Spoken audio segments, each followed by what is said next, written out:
आंदोलक मागायची भूमिका आंदोलकाची असते, पण द्यायची भूमिका ही सरकारची असते.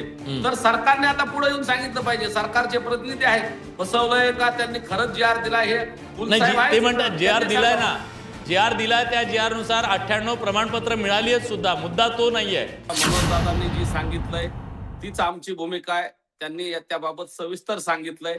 पण फसवणूक झाली किंवा नाही हे दादांनी सांगितलंय. हा. पण योगेशजींना मला सांगायचंय, तुम्ही आता नागपूरला अधिवेशनात होतात. जर काही त्याच्यात कमी जास्त असेल तर सरकारकडून ते दुरुस्त करून घेऊया. घ्या, तुम्ही जात पुढाकार घ्या. मनोजदादांनी सांगितलंय, जर तुम्ही सरसकटचा जी आर घेणार असाल तर आम्ही मागं करू सरकू. परंतु सरकारने दिलंय, विश्वास ठेवायला पाहिजे. असं मनोजदादांनी वेळोवेळी सांगितलंय. आंदोलक हा आशावादी असतो. आंदोलक मागायची भूमिका आंदोलकाची असते, पण द्यायची भूमिका ही सरकारची असते. तर सरकारने आता पुढे येऊन सांगितलं पाहिजे. सरकारचे प्रतिनिधी आहेत, फसवलंय का त्यांनी खरंच जी आर दिला हे नाही साहेब ते आहेत, म्हणतात जे आर त्यांनी दिलाय सांगावं. ना, जे आर दिलाय त्या जे आर नुसार 98 प्रमाणपत्र मिळाली आहेत सुद्धा. मुद्दा तो नाहीये. हा योगेश प्लीज बोला. हे बघा, गंगाधर नाना आणि मनोज दादाही मागा बोलले की सरसकट मिळवून दाखवा, सरसकट मिळवून दाखवा. अहो, हा शब्द तुम्हाला सांगितलाय कोण? तुम्हाला प्रत्येक वेळेस कुणीतरी कानात शब्द सांगतो आणि तुम्ही तो महाराष्ट्राला आपण सांगायला तुम्ही बघताय. तुम्ही सगळे म्हणालात सोयरे असं नाही इथं हो, असं कित्येक नाही. वेळा. हो, नाना ऐका, सगळे सोयरे म्हणला, तो विषय सोडून दिला. आता नव्यानं पुन्हा हैदराबाद गॅजेटर आणला, कोणतर कानात सांगितलंय, तो विषय संपला. माझं म्हणणं आहे की आता मान्य करा, जसं सगळे सोयरे सोडलं तसं हैदराबाद सोडा. सरसकट वगैरे घालता येत नसते काही. मराठा हा शब्द ओबीसीची यादीत ऍड करायला पाहिजे होता. ती मागणी आपली असायला पाहिजे. हे मी जरांगे पाटलांना अनेकदा सांगितले. ओबीसी मध्येच आरक्षण मांडणी करणारा आपण एक माणूस पट्ट्या वागा. हा मी अहंकारानं बोलत नाही. मनोजदादा जरांगे पाटील मनोजदादा स्वतः पण ओबीसीतूनच मागतायत. योगेशजी, तुम्हाला माहित आहे ते. ऐका मनोजदादा पण ओबीसीतूनच मागतायत.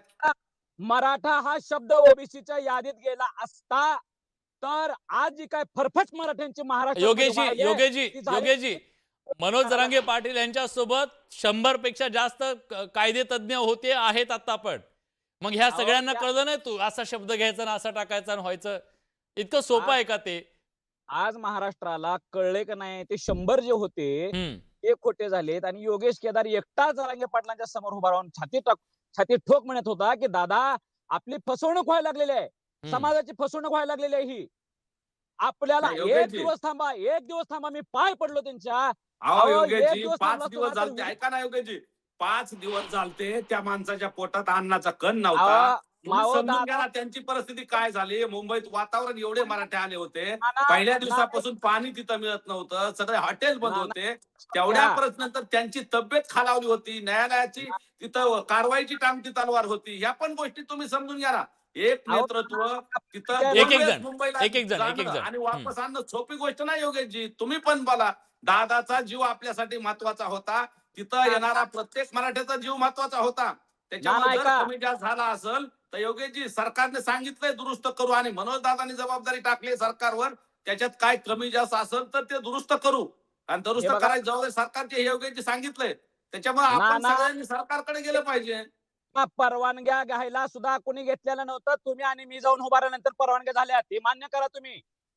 तुम्हाला काही आपण गोष्टी पहिल्या मान्य दिवशीपासून करू. नाही हे बघा, पण आपापसात वाद नको. आपण पाचव्या वैचारिक दिवसाची वैचारिक परिस्थिती वैचारिक योगेशजी वैचारिक काय मांडणी होती? करूया. वैचारिक मनोजदादाची मांडणी. तब्येत खालावलेली होती. कोर्टाचा तिकडं आंदोलन उठवण्याबाबतची मनोज भूमिका जरांगे होती. पाटलांनी काय शब्द दिला लोक सगळे आपले तिथं अन्न पाणी वेळोवेळी कमी जास्त होत होतं. राहायला काही नव्हतं. प्रेम यात्रा निघाल, नाहीतर माझं काय अंत्ययात्रा निघाल, नाहीतर विजय यात्रा निघाल, आम्ही सगळे भावनिकून छातीचा कोट करून उभा होतो ना. नाही, पण घ्यायचं असतं. आपण सगळ्या बांधवांचं त्यांना वाचवणं, त्यांचा जीव वाचवणं ही आपली जबाबदारी आहे सगळ्याची. एखादा आंदोलक लढत असेल आपल्यातला तर आपण उघड्या डोळ्याने त्यांचा जीवाला त्रास होत असताना आपण बघू शकतो का? तुम्ही तरी बघू शकता का योगेशजी? मी सुद्धा बघू शकतो. मनोज दादांचा जीव आपल्यासाठी महत्वाचा होता. नाही, मराठा समाजाला दिलाय ना. ठीक अरे आहे. तुम्ही वाचा ऐका. योगेशजी एक मुद्दा. आंदोलक म्हटल्यानंतर एकाच आंदोलनात 40 वर्षाची लढाई पूर्ण होईल असं कधी होत नाही. तुम्ही जरी त्या ठिकाणी असतात किंवा कोणी जरी असतं तर असं होत नाही. एक एक पाऊल पुढे टाकत पुढे जावं लागतं. एक एक मागणी मान्य करत पुढे जावं लागतं. मुद्दा हा आहे, एका दिवशी सगळ्याच मागण्या कशा मागण्या झाल्या, मुद्दा तो नाहीये. मला सांगा की आता या सगळ्यामध्ये काय उणिवा राहिल्या, त्या उणिवा दूर होणं गरजेचं आहे, जेणेकरून ज्यांच्याकडे नोंदी नाहीत त्यांना ते प्रमाणपत्र मिळू शकेल. आपण उपायांच्या बद्दल बोलूया. नंतर राहुलजींना मी विचारतो की हे तुम्ही करणार आहेत का? हा योगेशजी.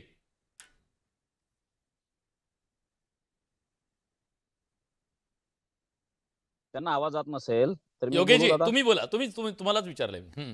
मला विचारलाय का? हा माझं असं म्हणणं आहे, मनोज दादांनाही मी त्यांच्या काही लोकांच्या माध्यमातून एक निरोप पाठवला होता, हा की आरक्षणाचा हा विणा आहे. हा विणा म्हणजे सप्ताहामध्ये गावातला सप्ताह उभा केलेला असतो. एक विणा 7 दिवसासाठी उभा केलेला असतो.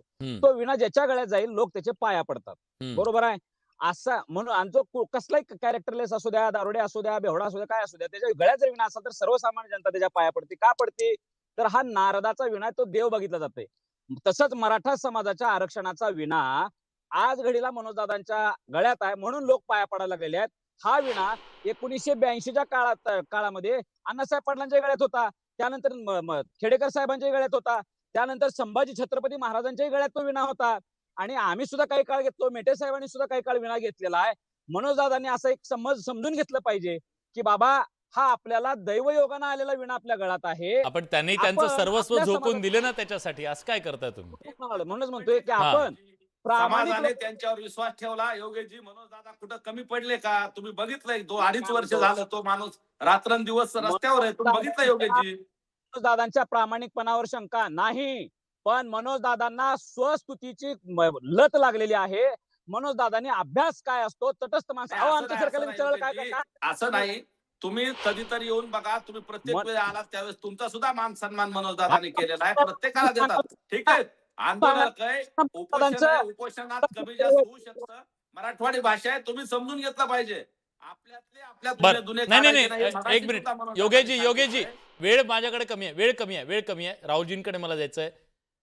आता या सगळ्यामध्ये काय होणं गरजेचं आहे जेणेकरून हा आकडा वाढेल, त्याच्याबद्दल तुम्ही बोला. सरकारकडून अपेक्षा काय ती सांगा. मी राहुलजींना ते विचारतो की हा आकडा वाढवण्यासाठी तुम्ही काय प्रयत्न करणार आहात? मग करेल की माननीय मनोज दादांनी अतिशय टप्प्याटप्प्याने व्यवस्थित आरक्षणासंदर्भातली भूमिका घेतली, समाज पाठीशी उभे राहिला.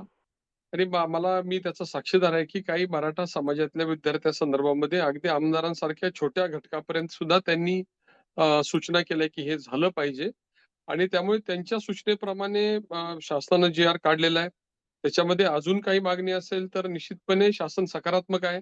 आवश्यकता असेल तर मराठा तरुणांची बाजू आम्ही सुद्धा त्या ठिकाणी शासनाकडे मांडू. आणि ज्या त्रुटी आहेत त्या संदर्भामध्ये निश्चितपणे सकारात्मक शासन राहील. मी उद्याच माननीय महसूल मंत्र्यांना आणि उपसमितीचे प्रमुख माननीय विखे पाटील साहेबांना या सगळ्या आलेल्या अर्जांना गती द्यावी अशा प्रकारची निश्चितपणे विनंती करणार आहे. मागच्या आठवड्यात काही बैठका मराठा समाजातल्या तरुणांसंदर्भातल्या झालेल्या आहेत. परत आम्ही 2 दिवस अधिवेशनाचे राहिलेले आहेत. त्याच्यामध्ये एखादा टोल निश्चितपणे फ्री त्यांना नंबर भेटून आणि जाहीर होऊ सभागृहामध्ये या शकतो? मागण्या करू. एखादा टोल फ्री नंबर जो मार्गदर्शन करू शकेल काय याच्याबद्दल? त्या संदर्भात आपली तशी जर मागणी आली तर निश्चितपणे शासनाकडे आम्ही तसं मागणी त्यांनी जर खरंच प्रश्न मार्गी लागणार असेल तर टोल फ्री नंबरसह काही एखादी सेंट्रलाइज व्यवस्था करता येईल का या संदर्भामध्ये आम्ही मागणी करून ते पूर्णही करून घेऊ. गाव पातळीवरती समित्या स्थापन करण्याच्या बद्दलचा उल्लेख सुद्धा या जी.आर. मध्ये आहे. त्याच्याबद्दलची पावलं उचलली गेली नाहीत असा एक आक्षेप आहे.